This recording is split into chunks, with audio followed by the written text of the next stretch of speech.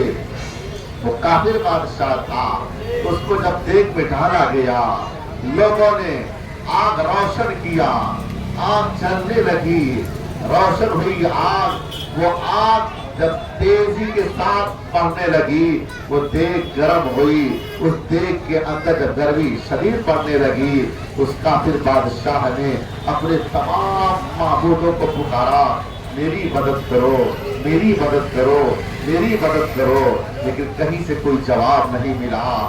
آخرکار مکہ کیا نہیں کرتا، اس کے منہ سے نکلا، یا سماد، جو مسلمانوں کا رب ہے، جو مسلمانوں کا خدا ہے، اسے پکارا، جیسے کہا یا سماد میری مدد کر۔ پہاڑ سے ہوا چلی، بارش ہوئی، پانی، بارش ہوئی، آگ بجھ گئی، طوفان اٹھا، اور طوفان اتنی تیزی کے ساتھ آیا، اس دیگ کو اڑا لے گیا آسمانوں کے اندر، پھر وہاں سے لے جا کر بہت کافی دور ایک ایسے مقام پر لا کے گرا دیا جہاں کوئی بستی نہیں تھی۔ کچھ لوگ آ رہے تھے، ان لوگوں نے آ کر کے دیکھا یہاں ایک دیگ موجود ہے، سارے لوگ جمع ہو گئے، اور جمع ہونے کے بعد اس دیگ کے ڈھکن کو کھولا تو دیکھا یہاں آدمی موجود ہے۔ پوچھنا شروع کیا، بھائی آپ کون ہو؟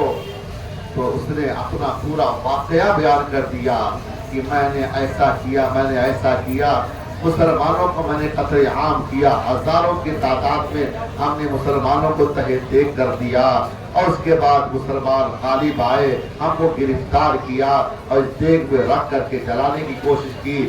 ہم نے مسلمانوں کے خدا کو پکارا، جیسے ہی پکارا ویسے بارش نازل ہوئی، آگ بجھ گئی، طوفان آیا، اور اس نے اٹھا کر کے لا کے ہم کو یہاں پہنچا دیا۔ میں اپنی قوم کا سردار بادشاہ تھا۔ لوگوں نے جب سنا، سننے کے بعد کہا تم نے کیا پڑھا تھا؟ کہا میں نے خالی نام لیا تھا، خالی میں نے مسلمانوں کے خدا کا نام لیا تھا، ایک بار لیا، ایک بار لیا، اور ایک بار لینے کی وجہ سے میں قید خانے سے چھوٹ گیا، اس آگ کی تپش سے محفوظ ہو گیا، بلکہ ان کے چنگل سے میں آزاد ہو گیا، اور یہاں تم مجھے دیکھ رہے ہو۔ پورے بستی کے لوگ جمع ہو گئے، جب سارے لوگوں نے سنا دیکھا، کہا ایک بار اس کو بولنے سے یہ تم کو مقام ملا؟ ہاں، اگر ہم بھی پڑھ لیں تو تم کو وہ مقام مل جائے گا۔ پورے بستی کے لوگ آئے اور اکٹھا ہو کر سب نے کلمہ پڑھا اور سب مسلمان ہو گئے، سب مسلمان ہو گئے۔ اب میں عرض کرنا یہ چاہتا ہوں کہ ذرا دیکھو میرا خدا ہے کون، میرا رب کون ہے؟ اجی دیکھو، آپ تاریخیں پڑھو، قرآن پڑھو، انبیاء کرام کی زندگی پاک کو پڑھو، پھر آپ کو سمجھ میں آئے گا میرا خدا ہے کون۔ حضرت موسیٰ کلیم اللہ نے کوہ طور پر پکارا تھا، میرا خدا وہاں موجود تھا۔ توجہ سے سننا، حضرت ایوب علیہ السلام نے نہ جانے کتنے زخم ان کے جسم پر تھے، ان تمام زخموں کے ساتھ اپنے رب کو پکارا، رب وہاں موجود تھا۔ حضرت یوسف علیہ السلام نے اندھیرے کنویں کے اندر اپنے رب کو پکارا تھا، خدا وہاں موجود تھا۔ میرے آقا علیہ السلام نے ساتوں آسمان پہ پکارا، ساتوں آسمان پہ خدا موجود تھا۔ یاد رکھنا، میرا خدا تو وہ ہے جہاں جو بندہ جس جگہ سے پکارتا ہے رب اس کو وہیں سے جواب دیتا ہے۔ دل کے اندر عقیدت و محبت، خوف خدا ہونا ضروری ہے۔ پھر آپ دیکھو رب تعالیٰ کس طریقے سے جواب دیتا ہے۔ ایک ہندوستان کا پجاری غیر مسلم بتوں کی پوجا کرنے والا جب کسی معاملے میں پھنس جاتا ہے تو پکارتا ہے اپنے معبود باطل کو، کہیں سے کوئی جواب نہیں ملتا ہے، پکار کے تھک جاتا ہے، پھر کہتا ہے یا اللہ، یا سماد، یا سمدی، یا ربی۔ جیسے ہی وہ کہتا ہے رب تبارک و تعالیٰ اس کی آواز کو سن کر لبیک یا عبدی، لبیک یا عبدی کہتا ہے۔ ایک بار بندے نے پکارا، رب تعالیٰ نے فوراً جواب دیا۔ جبریل امین چلے، یہ کون بندہ ہے جس کو اللہ تعالیٰ جواب دے رہا ہے؟ خانے کعبہ میں پہنچے جبریل امین، دیکھا وہاں بھی کوئی بندہ نہیں ہے۔ مدینہ شریف پہنچے، وہاں بھی دیکھا مسجد نبوی میں کوئی نہیں پکارنے والا۔ وہ بندہ ہے کہاں کا؟ اس بندے کی آواز کو سن کر رب تعالیٰ نے لبیک کہا۔ جبریل امین نے ایک ہی نظر میں پوری دنیا چھان ماری، دیکھا وہ ہندوستان میں ایک بت کے سامنے موجود تھا، بت کو پکار رہا تھا، پکارتے پکارتے تھک گیا، جواب نہیں ملا، تب اس نے رب کو پکارا، جیسے میں رب کو پکارا رب نے اس کو جواب دیا۔ جبریل امین نے پوچھا مولا آخر ماجرا کیا ہے، معاملہ کیا ہے؟ وہ تو پجاری ہے بتوں کا، وہ تو بتوں کا پوچھنے والا ہے، وہ تو پتھر کا پوچھنے والا ہے، اس کا جواب تو نے کیوں دیا؟ رب تعالیٰ نے ارشاد فرمایا اے جبریل امین سنو، اگر میں اس کو جواب نہیں دیتا تو وہ یہی سمجھتا پتھر کا بت جس طریقے سے ہے ویسے مسلمانوں کا خدا ہے۔ ہم نے جواب دے کے بتا دیا کہ جو مسلمانوں کا خدا ہے وہ پتھر کی طرح نہیں ہوتا ہے، وہ معبودان باطل کی طرح نہیں ہوتا ہے، وہ ہر ایک کی سنتا ہے اور سن کے جواب بھی دیتا ہے۔ اس لیے یاد رکھیں، آپ جہاں کہیں رہیں اپنے رب کو پکارے عقیدے کے ساتھ، میرا رب میری ہر چیز کو دیکھ رہا ہے۔ کیوں؟ نہ اس کے لیے نیند ہے نہ اونگ ہے، ہم سوتے ہیں، ہم غافل ہوتے ہیں، ہم تکان والے ہوتے ہیں، ہم تھک کے چور ہو جاتے ہیں، لیکن میرا رب وہ ہے جو ان تمام چیزوں سے پاک بے نیاز ہے، وہ اپنے بندے کو ہر لمحہ دیکھتا رہتا ہے۔ اس لیے یاد رہے کلمہ پڑھتے رہو، کلمہ کا ورد کرتے رہو۔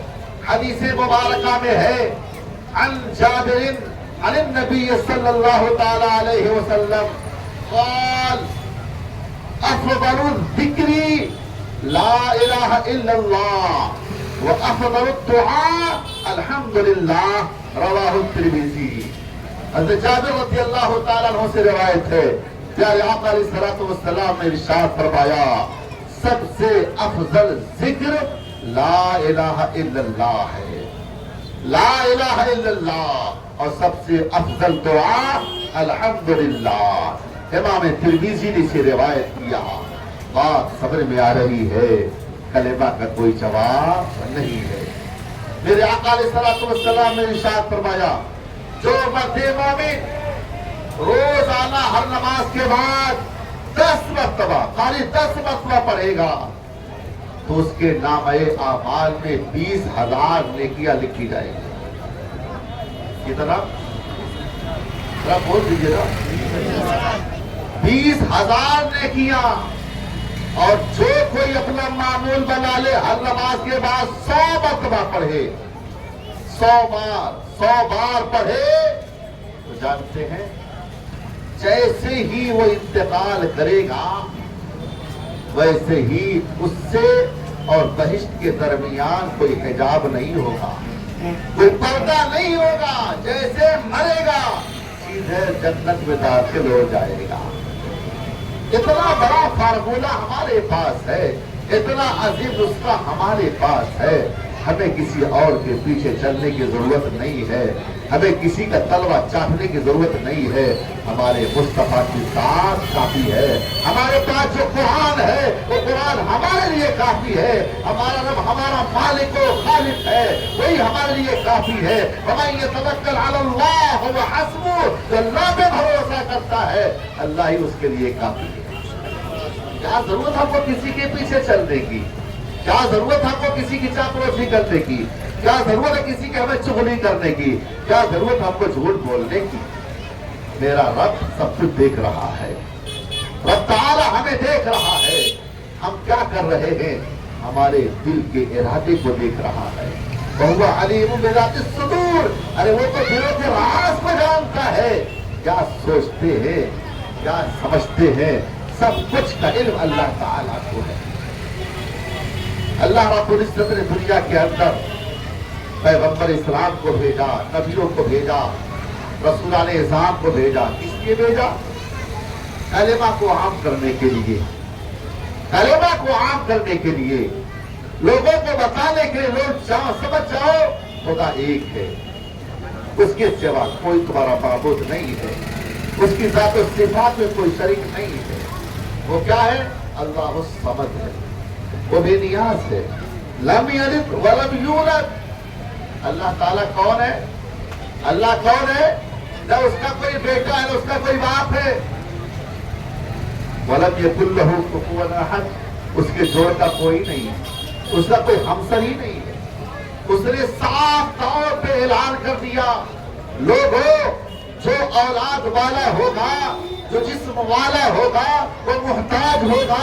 ہمارا خدا وہ ہے کہ جسم سے بھی پاک ہے، جسم و جسمانیات سے پاک ہے، وہ اولاد سے پاک ہے، وہ ہر چیز سے پاک ہے، وہ بے نیاز ہے۔ اس نے اعلان کر کے کہا محبوب آپ بتا دیجئے قُلْ هُوَ اللَّهُ أَحَدٌ اللَّهُ الصَّمَدُ، اپنے زبان مبارک سے آپ فرما دیجئے اللہ ایک ہے، اللہ ایک ہے۔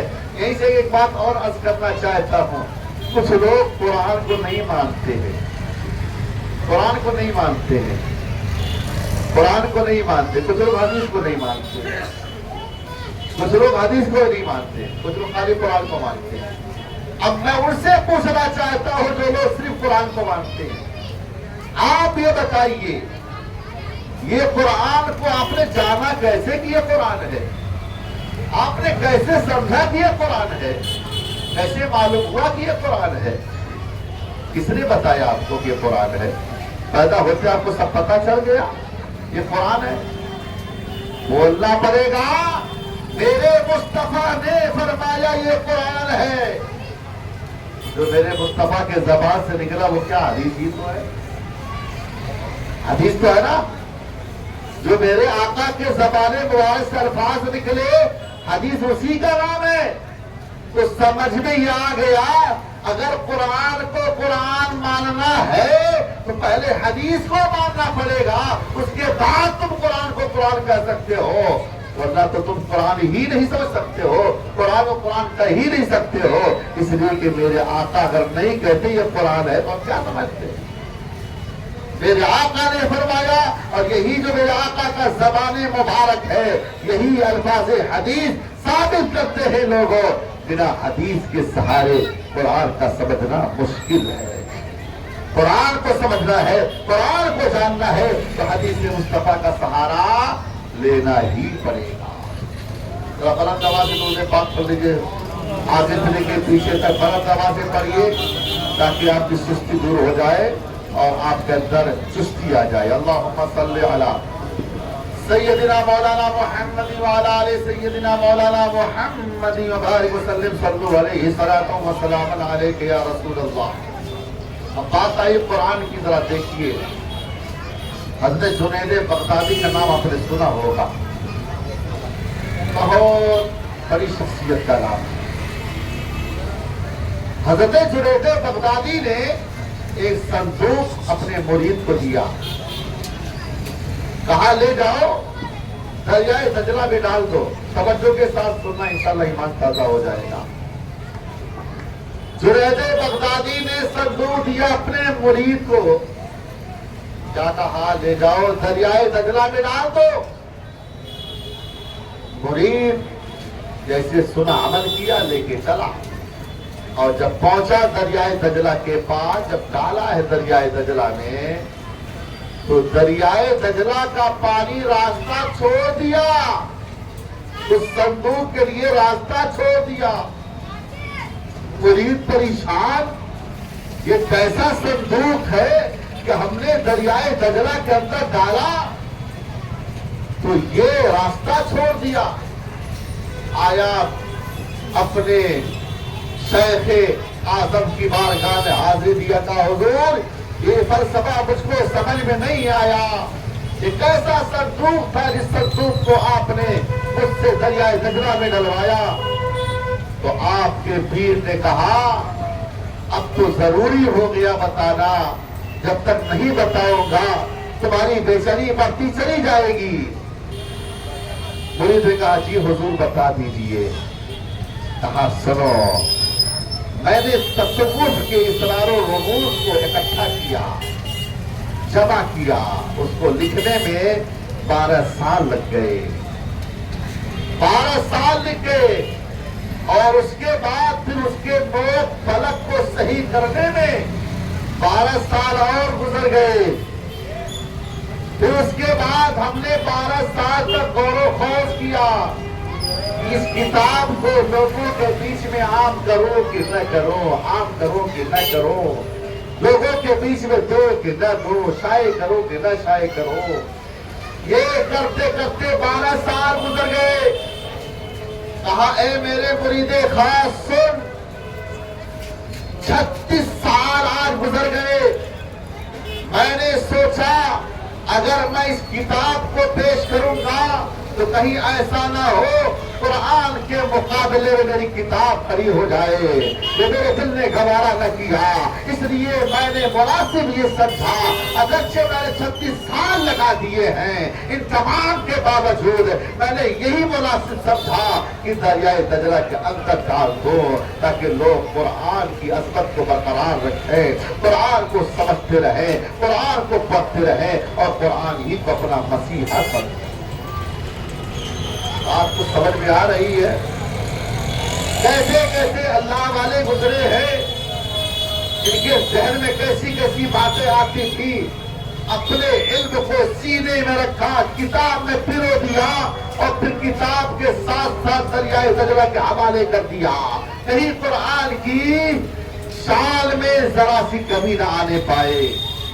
آج معاذ اللہ قرآن کا مقابلہ کرنے والے قرآن سے قرآن کی طرح بنانے کی کوشش کر رہے ہیں.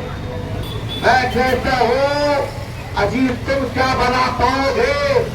جو بڑے بڑے عرب کے فصحاء تھے وہ بھی قرآن کا جواب نہ لا سکے.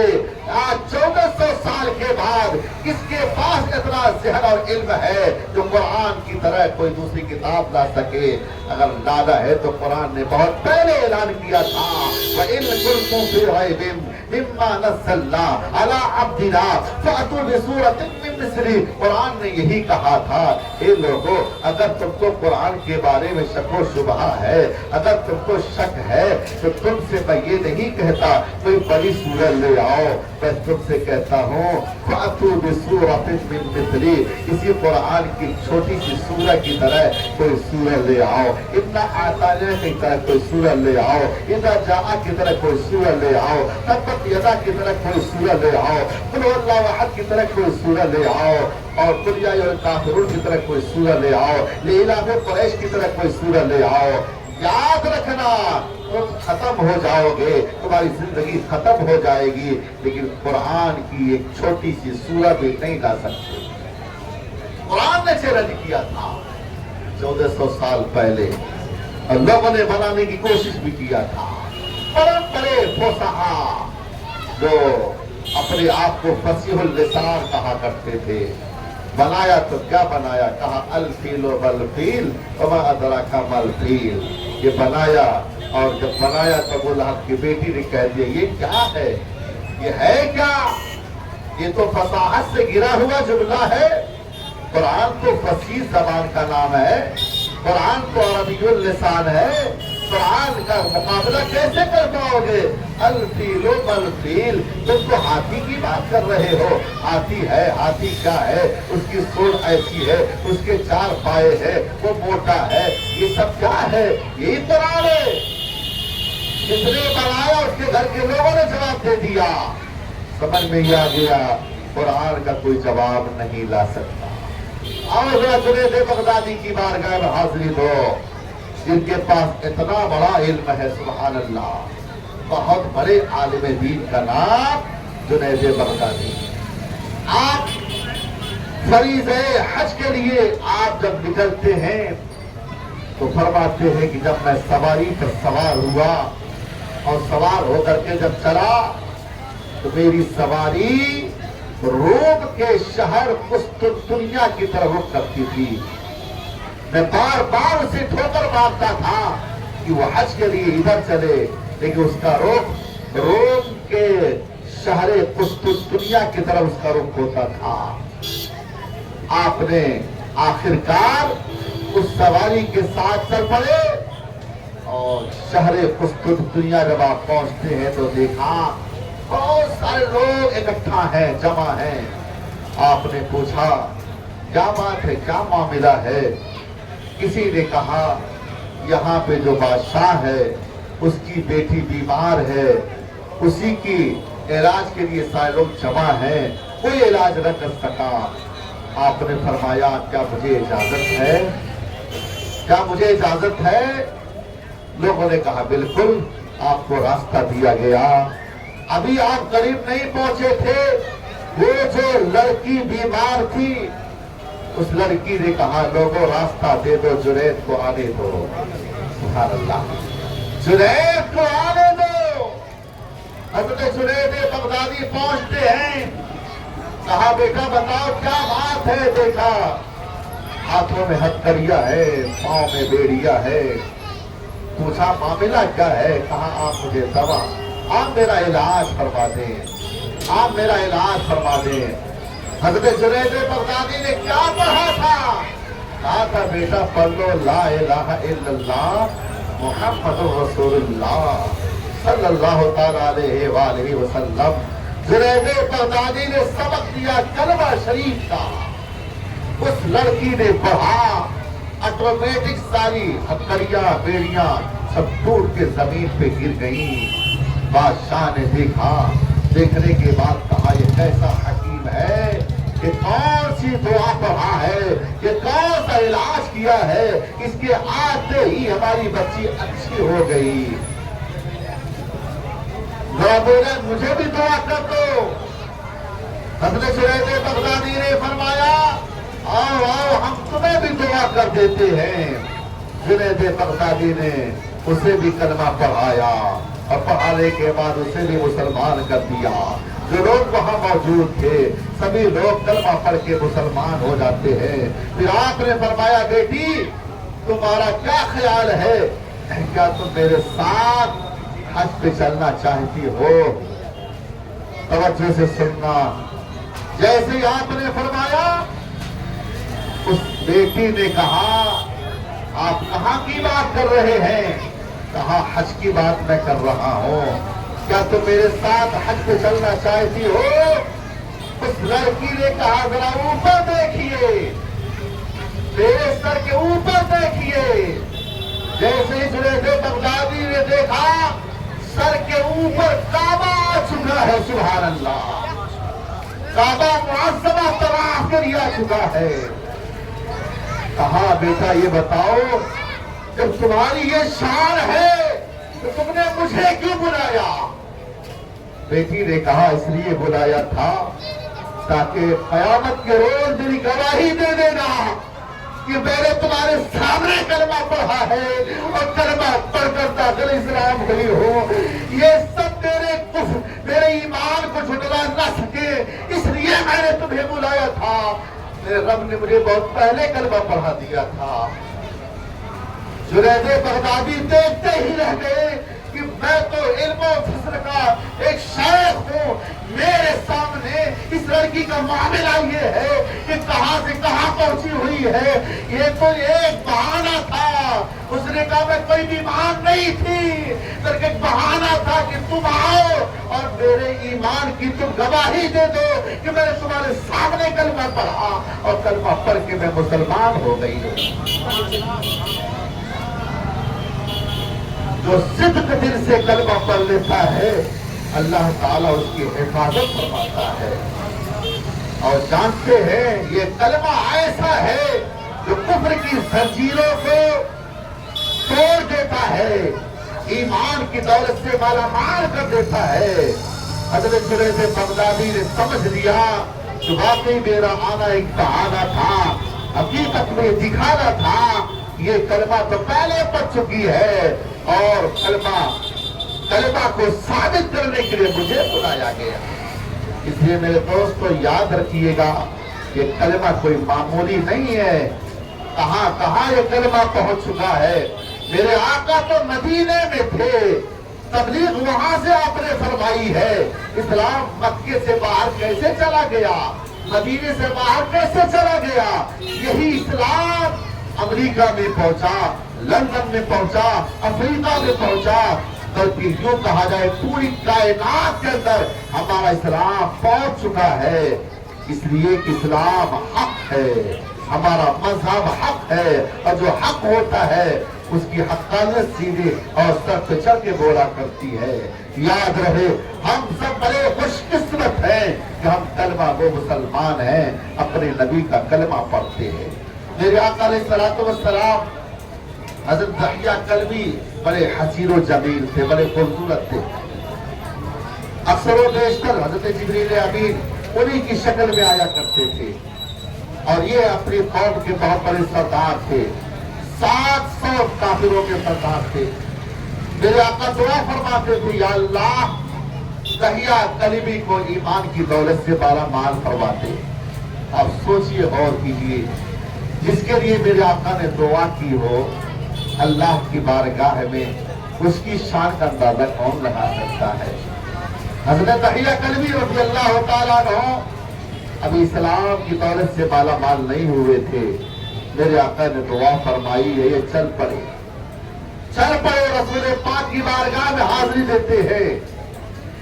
اور جیسے یہ آئے تو میرے آقا نے چادر بچھا دی، میرے آقا نے چادر بچھا دی، اور جب چادر بچھائی ہے تو دحیہ کلبی کا دل اور عقیدہ دیکھو، ابھی کلمہ نہیں پڑے، چادر پہ قدم نہیں رکھا، چادر کو اٹھایا، بوسا دیا اور اپنے سر پہ رکھ لیا۔ میرے آقا یہ چادر مبارک آپ کی ہے، یہ کمری مبارک آپ کی ہے، اس میں قدم کیسے رکھ سکتا ہوں؟ آپ نے اپنے سر پہ رکھ لیا اور عرض کیا، اے اللہ کے نبی، میں بڑا گنہگار انسان ہوں، مجھے آپ جو چاہے کہہ دیں، آپ کہہ دیں تو میں اپنے آپ کو قتل کر ڈالوں، آپ کہیں تو آپ اپنی پوری جائیداد آپ کے قدموں میں قربان کر دو، لیکن آپ مجھے کوئی نسخہ عطا فرما دیں کہ میرے گناہ کو اللہ معاف کر دے۔ میرے آقا علیہ الصلوۃ والسلام نے ارشاد فرمایا، اے دحیہ تم ایک مرتبہ کلمہ شریف پڑھ لو۔ حضرت دحیہ کلبی رضی اللہ تعالیٰ عنہ کلمہ شریف پڑھتے ہیں اور پڑھ کر کے داخل اسلام ہو جاتے ہیں، سبحان اللہ۔ اور اس کے بعد عرض کرتے ہیں، یا رسول اللہ، میں نے اپنی قوم کی 70 بچیوں کو زندہ میں نے قتل کیا ہے، اس کا گناہ میرے سر پر ہے، یہ میرے گناہ کیسے معاف ہوں گے؟ ابھی تو میرے آقا سوچ ہی رہے تھے، اتنے میں حضرت جبریل امین بارگاہ رسول میں حاضر ہوتے ہیں اور عرض کرتے ہیں، اللہ کے نبی، میں اللہ کا پیغام لے کے آیا ہوں، آپ سنا دیں، جس کلمہ کو دحیہ کلبی نے پڑھا ہے یہ وہ کلمہ ہے، اس کلمہ کی بنیاد پر جتنے بھی گناہ کلبی کے ہیں وہ سارے کے سارے گناہ اللہ تعالیٰ نے اسی کلمہ کی بنیاد پہ سب معاف کر دیا ہے۔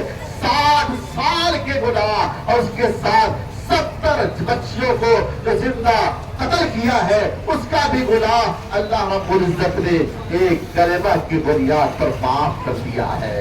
ایک کلمہ پڑھا اور اس ایک کلمہ کی بنیاد پر اللہ رب العزت نے دحیہ کلبی رضی اللہ تعالیٰ عنہ کے سارے گناہوں کو معاف کر دیا اور معاف کر کے ان کو جنت کا حقدار بنا دیا۔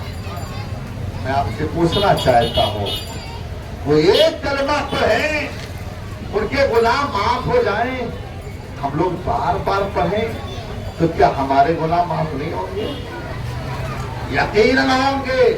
ضرورت اس بات کی ہے میرے دوستوں، میرے بزرگوں، نفاق اپنے اندر سے نکالو، ایمان عقیدہ صحیح کرو، دل کو صاف ستھرا کرو، آپ کا قلب صاف ہو جائے، مزین ہو جائے ذکر و فکر سے، تو انشاءاللہ آپ جو کہہ دیں گے وہ ہو جائے گا۔